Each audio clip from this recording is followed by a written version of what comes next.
कुछ भी करो, आपको जॉब नहीं मिलेगी। बलोचिस्तान के लिए रोजगार जीरो, अगर है छोटी मोटी तो वो भी कंट्रैक्ट, तो अस्पतालों को प्राइवेटाइज करेंगे। ये है इनका हेल्थ का वो निज़ाम जो कल गड़ी खुदा बख्श में जिसकी वो तारीफें करते हुए तक नहीं रहा था। तो लिहाजा आप सहाफ़ी हज़रात की तवस्सुत से मैं अपनी आवाम को कहना चाहता हूँ, खुदारा अपने अस्पतालों को इनसे बचाएं। ये वायसराय हिंद ये किसी सूरत आपके किसी भी अस्पताल को नहीं छोड़ेगा। इसकी वाज़ेह मिसाल लास्ट टाइम मैंने अपने प्रेस कॉन्फ्रेंस में वाज़ेह किया था बेकड़ के हवाले से, लेकिन उस वक्त मैंने गलत कोट किया था। मैंने 25 से 30 करोड़ बताया था, वो 99 करोड़ 86 लाख का वो अस्पताल उन्होंने इंडस को बेच दिया है। तो ये इनके हरकत व सकनात हैं।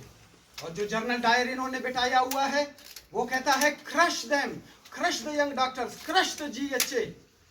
ये सूबा आपके बाप का है जो आप क्रश करोगे? क्या आप यहाँ पर किसी निज़ाम की खराबी की हम बात नहीं कर सकते? आप अपने ज़बानों पे ताले लगवा लो। आपने ये बात नहीं करनी है कि हमारा एंजियोग्राफी एंजियोप्लास्टी जो 2 बजे बंद होता है, हम कहते हैं इसको 24 घंटे करो, क्योंकि हार्ट अटैक का पता नहीं चलता। वो 2 बजे होती है, वो रात के 2 बजे होती है, सुबह के 4 बजे होती है। अगर वो कैथ लैब खुली रहेगी तो इससे क्या मेरा फ़ायदा है? यहाँ के अवाम का, हम सब का फ़ायदा है। तो ये कहते हैं नहीं, आपने ज़बान बंद रखनी है। गायनी अभी भी यहाँ से निकल के आप सब यहाँ गायनी में जाके उनके फार्मासिस्ट को बुला ले। एक फीमेल, हम सबको माउन ने जना है, एक फीमेल जब लेबर पेन के अंदर होती है तो उसको वहाँ से हम कहते हैं कि यहाँ रेडियोलॉजी की सर्विसेज 24 घंटे होनी चाहिए, लेकिन बजाय उस रेडियोलॉजी की सर्विस को 24 घंटे करने के, ताकि यहाँ पे लोगों को सहूलियत हो। लोग लेबर पेन में आते हैं, उनको दवाइयाँ मुयसर होनी चाहिए। लेबर के अंदर यूज़ होने वाली जो 6 आर्टिकल्स है, 6 आइटम्स है मेडिसिन की और शीट्स की, उनमें से एक भी हुकूमत की परचेज लिस्ट में शामिल ही नहीं है। तो ये कहाँ से प्रोवाइड करेंगे? लेकिन अगर आप इनसे पूछेंगे तो everything is available, everything is available, everything is okay, इनके निज़ाम के मुताबिक ओके है। लेकिन आवाम यहाँ पे ख्वार दरबदर और जलील हो रही है। ऊपर से इनकी मुलाजिम कुश, मजदूर कुश पॉलिसियाँ।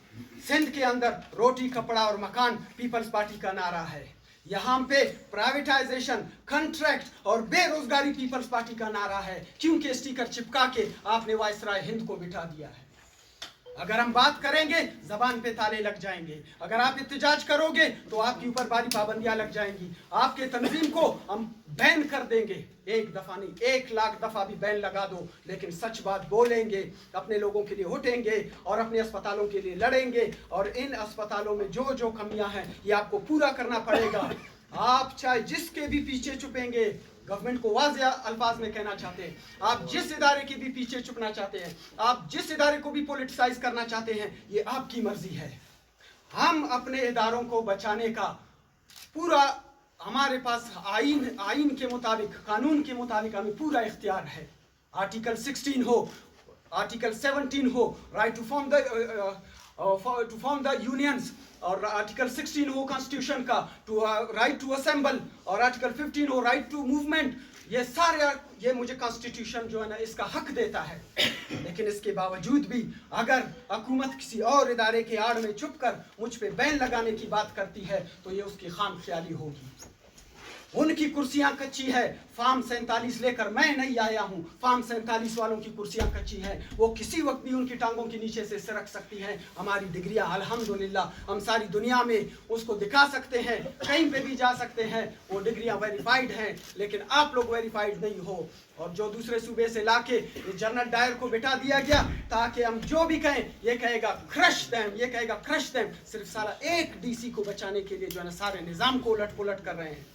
ये DC को कौन से सुर्खाब के पर लगे हुए हैं कि जो हेल्थ को भी समझता है, वो जो CNW को भी समझता है, जो रेवेन्यू को भी समझता है, जो एजुकेशन को भी समझता है। हमारा एक डॉक्टर एट द टाइम सिर्फ या तो हड्डी का सर्जरी कर सकता है, या वो जो है ना एब्डामन का सर्जरी कर सकता है, या वो प्लास्टिक सर्जरी कर सकता है, या वो कार्डिक सर्जरी कर सकता है। लेकिन एक DC का पता नहीं कौन से सुर्खाब के पर लगे हुए हैं, पता नहीं कौन से इनके जादू की छड़ी लगी हुई है कि आप तमाम मोअज़्ज़िज़ साफ़ी हज़रात की तवस्सुत से मैं एक वाज़ेह पैगाम देना चाहता हूँ कि पिछले दिनों अखबारात के ज़रिए से हमें पता चला कि आपको ऑनरेबल कोर्ट ने बुलाया है। ना हम चोर हैं, ना हम डाकू हैं, ना हम कातिल हैं। तो लिहाजा घसीटने की कोई ज़रूरत नहीं, हम खुद आके पेश होंगे। अगर हमने चोरी की होगी तो साबित करें, अगर हमने डाका डाला होगा तो साबित करें, अगर हमने किसी का कत्ल किया है तो आके साबित करें। हम जाके पेश होंगे और अपना मुद्दा रखेंगे और अपनी तमाम बातें रखेंगे। और इसके साथ साथ मोअज़्ज़िज़ जज ने कहा है कि डिस्ट्रिक्ट से भी इनके अहदेदारों को पकड़ के ले आओ। पकड़ने की ज़रूरत नहीं है, पहले कह चुका हूँ, कोई चोर डाकू नहीं है, वो सब आएंगे, हम सबको बुलाएंगे।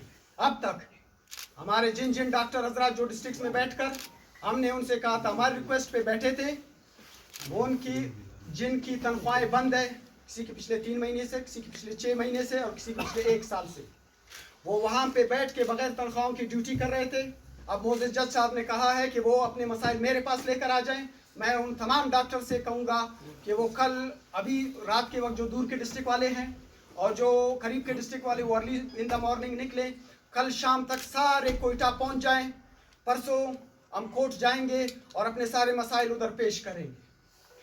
और जिन लोगों का एक्सटेंशन ख़त्म हो चुका है, तमाम डॉक्टर से कहता हूँ जो हमारी रिक्वेस्ट पे अपने स्टेशन पे बैठे हुए थे, ड्यूटी सर अंजाम दे रहे थे, हमने उनको पाबंद किया था कि आपने स्टेशन नहीं छोड़ना है। तो लिहाजा उन तमाम डॉक्टर्स को जिनके एक्सटेंशन ख़त्म हो चुके हैं, वो भी अभी अपनी ड्यूटियाँ छोड़कर आ जाएं। मंडे को हमने सब ने जाके कोर्ट में अपने मसाइल बयां करना है। एक आप आ जाओ, अपना मसाइल बयां करो। पहले हम उनका मुद्दा लेकर गवर्नमेंट के साथ लड़ रहे थे, अब जैसे कोर्ट ने बुलाया हम उन सबको बुलाएंगे, कोर्ट आकर प्रेजेंट हो जाए।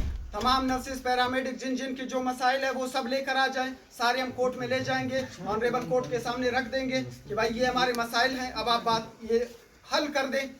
अगर मैं इसेंशियल सर्विस हूँ तो इसेंशियल सर्विस के अंदर वो सारी चीज़ें, सारी प्रोटोकॉल्स जो आप आर्मी को देते हो वो इधर दे दो।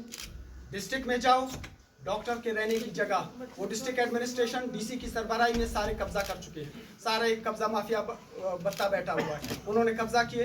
न डॉक्टर्स के लिए रहने की जगह, न नर्सेज के लिए रहने की जगह, न पैरामेडिक्स के रहने के लिए जगह। 3 मेडिकल कॉलेजेस बनाए हैं, आपकी इत्तला के लिए अर्ज करता हूँ, 3 मेडिकल कॉलेजेस बनाए हैं जो ताहाल इल्तवा का शिकार है, जिसमें जालावाम मेडिकल कॉलेज में सिर्फ छोटी सी दीवार लगाई है, बाकी कोई बिल्डिंग नहीं है। एडवांस मोबिलाइजेशन में पैसे अरबों की मद में काए जा चुके हैं 2017 से लेकर आज के दिन तक, उसके ऊपर कोई अमल दरामद नहीं, कोई काम शुरू नहीं ग्राउंड के ऊपर। डोरलाई मेडिकल कॉलेज इसी तरह इल्तवा का शिकार, और ये लोग आए हैं पिंक स्कूटी का जो है ना कारोबार करने। तो अब इन बदबख्तों को कौन समझाए कि आप पिंक स्कूटी इंपॉर्टेंट है या आपके मेडिकल कॉलेज। मेडिकल कॉलेजेस आपने बना लिए, लोग फारिग हो गए, लोग अब मार्केट के अंदर डॉक्टर्स बैठे हैं, 800 लेडी मेडिकल ऑफिसर्स बैठे हैं जिनके पास जॉब नहीं है, 3000 के करीब नर्सेज बैठे हैं मार्केट के अंदर जिनके पास जॉब नहीं है। और आप कहते हो गड़ी खुदा बख्श में कि मैं जो है जॉब की तकसीम कर दूंगा। मैंने जो है जॉब का लंगर लगाया हुआ है बलूचिस्तान में, और इधर कह रहे हो कि मेरे पास बजट नहीं है। तो कम से कम खुदा का खौफ करो, इतना कम से कम बंदा फेंकता तो नहीं है। तो लिहाजा आप साफी हजरात की तवज्जो की रास्ता बचा है कि हम या तो असेंबली के सामने जाके बैठ जाएं या रेड जोन की तरफ मूव करें, या असेंबली का घेराव करें या रेड जोन में जाके बैठ जाएं अपने मुतालबात के हक में। और दूसरी बात, सोमवार को इंशाल्लाह हम ऑनरेबल कोर्ट जाके पेश हो जाएंगे, क्योंकि कोर्ट के अंदर कुछ लोग वहाँ पे जाके गलत बयानियाँ करके, गलत बातें बता के जो है ना वो ऑनरेबल कोर्ट को गुमराह करने की कोशिश कर रहे हैं। और कोर्ट को भी कहना चाहते हैं, खुदारा एक इदारा है, इसको सियासी ना होने दे, क्योंकि ये जो हुकूमत है फार्म 47 की, ये इन इदारों के पीछे छुपने की कोशिश कर रही है। जब तक कोर्ट का एक डिसीजन नहीं आया था तो ये बीगी बिल्ली बने हुए थे, जैसे कोर्ट का डिसीजन आता है तो ये शेर का सीना लेकर मैदान में उतरते हैं। तो लिहाजा इन पे वाजे कर देना चाहता हूँ, किसी भी जमहूरी अमल से इंशाअल्लाह हम पीछे नहीं हटेंगे। सियासत करना, इन इदारों को बचाना, यूनियंस, ये सारी चीज़ें हमें कॉन्स्टिट्यूशन इजाज़त देता है, हम उस पब्लिक इंटरेस्ट के लिए हम लड़ेंगे। अगर कोई ये समझता है कि आप सिस्टम की फेलियर्स को बयान करोगे, इस पर हम आप पे पाबंदी लगाते हैं, सौ बिस्मिल्लाह। अगर कोई ये समझता है कि आप अस्पताल के अंदर अच्छी फैसिलिटीज़ का डिमांड करते हो, हम आपके ऊपर पाबंदियाँ लगाएंगे, सौ बिस्मिल्लाह। अगर कोई ये समझता है कि यहाँ पर लोगों को सही इलाज मुआवजे की सहूलत फ्री ऑफ द कास्ट मिले, प्राइवेटाइजेशन के ख़िलाफ़ बात करना, अगर आप करोगे आपके ऊपर पाबंदियां लग जाएंगी, 100 बिस्मिल्लाह। अगर कोई कहता है आप अपने लोगों के लिए रोज़गार मांग रहे हो, मुस्तकिल जॉब्स मांग रहे हो, अगर आप इनको हमारी ये बातें तस्लीम नहीं करते और आप ये रोज़गार का मामला नहीं छोड़ देते लोगों के लिए, हम आपके ऊपर पाबंदी लगा देंगे, 100 बिस्मिल्लाह। मैं हर उस जमहूरी अमल से पीछे हटने को ना मैं तैयार हूँ ना मेरे दोस्त तैयार हैं, कि जिसका हमें कॉन्स्टिट्यूशन, आइन और कानून में इख्तियार दिया गया है। तो लिहाजा हम जाके कोर्ट्स को भी फेस करेंगे और गवर्नमेंट के खिलाफ भी लड़ेंगे। और इसके अलावा जितने भी मुलाजमीन हैं, सिर्फ हेल्थ के नहीं, तमाम मुलाजमीन, उनके जो भी यूनियंस हैं, इंशाल्लाह आने वाले 10 से 15 दिनों में उन सब की एक गैदरिंग करेंगे, सबको इकट्ठा करेंगे। जो ये लोग पॉलिसियाँ इन मजदूरों के खिलाफ, इन यूनियंस के खिलाफ बनाने की कोशिश कर रहे हैं, उन सब का मुंह तोड़ जवाब दिया जाएगा। एक ही प्लेटफार्म बना के तमाम मजदूरों को खड़ा करके यहीं पर इनके, चाहे वजीर आला उसका घेरा हुआ, चाहे असम्बली का घेरा हुआ, सब कुछ करेंगे, लेकिन अपने हकूक की हसूल के लिए जद्दोजहद जारी रखेंगे और मुज़ाहमत करते रहेंगे, मुज़ाहमत करते रहेंगे, मुज़ाहमत करते रहेंगे। पूरे मुल्क की सतह पे वाईडे पाकिस्तान के वाइस चेयरमैन डॉक्टर यासिर साहब हमारे साथ बैठे हुए, और बाकी हमारे जितने भी 16 तंजीमें हैं, इन सब के अपने मरकजी लेवल से इनकी बातें चल रही हैं। उन वहाँ से भी मुल्क गिर, ज़रूरत पड़ी तो मुल्क गिर, तमाम दोस्तों को कहेंगे कि वो कोयटा मार्च करें। अगर इस तरह की कोई भी पॉलिसी लाई गई जो अवाम के खिलाफ हो, जो यूनियंस के खिलाफ हो, या जो इन जमहूरी इदारों के खिलाफ हो, तो हम अपने तमाम यूनियंस को इंशाल्लाह उनसे बात करके उन सब को कहेंगे, सब के सब इंशाल्लाह कोयटा मार्च करेंगे। वो लाएमर इंशाल्लाह बाद में पेश किया।